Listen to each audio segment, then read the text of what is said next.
शुरुआत करने से पहले आप सभी से एक प्रश्न पूछना चाहता हूँ। वे कौन सी ऐसी चीज है जिसे हम देख तो सकते हैं परंतु छू नहीं सकते?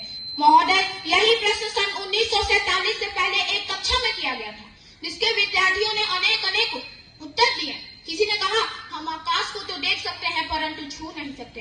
किसी ने कहा हम सूरज को तो देख सकते हैं परंतु छू नहीं सकते। लेकिन उसी कक्षा के बाहर बैठकर पढ़ने वाला विद्यार्थी डगडगाई आंखों को लेकर खड़ा हुआ और पानी के घड़े की ओर इशारा करके बोला, मैं प्यास से तड़पते मर भी जाऊं फिर मैं इस पानी के घड़े को देख सकता हूँ, छू नहीं सकता क्योंकि मैं तो अछूत जाति का हूँ। और वो अछूत जाति का विद्यार्थी और कोई नहीं, हमारे भारत के संविधान के निर्माता डॉक्टर बाबा साहेब भीमराव अम्बेडकर जी थे।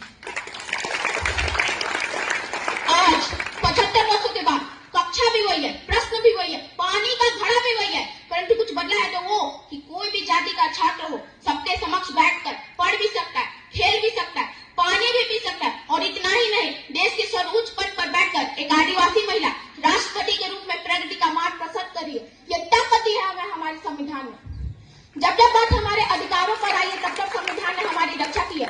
करो आईपीसी धारा 377 से जूझ रहे प्रलिंग समाज के लोग हो या श्रीकांत बोला जैसे दिव्यांगजनों के लिए शिक्षा का अधिकार हो या महिलाओं के लिए दहेज प्रथा का बोझ हो, संविधान ने सबसे रक्षा कर एक सूत्र में बांधने का काम किया। भारत की लोकतांत्रिक यात्रा बहुत लंबी रही है। जब भारत आजाद हुआ उसके संग कई 100 राष्ट्र आजाद हुए, लेकिन आज हम आप पीछे मुड़कर देखें तो कई अराजकता है, कट्टरता है, भुखमरी है, गरीबी है, परंतु आज भारत एकमात्र ऐसा देश है जो आज उन्नति के शिखर पर बैठा है, क्योंकि उन्होंने धर्म को संविधान माना, हमने संविधान ही को पहला धर्म माना। लंदन में मुस्कुराते हुए कवि चर्चिल ने कहा था, ये देश आजाद तो हो गया लेकिन ज्यादा दिन टिक नहीं पाएगा, ये टूटकर बिखर जाएगा। और मुझे लगता है नारे में चर्चिल की आत्मा देख रही होगी तो सोच रही होगी क्या से क्या हो गए देखते देखते, क्योंकि आज का ये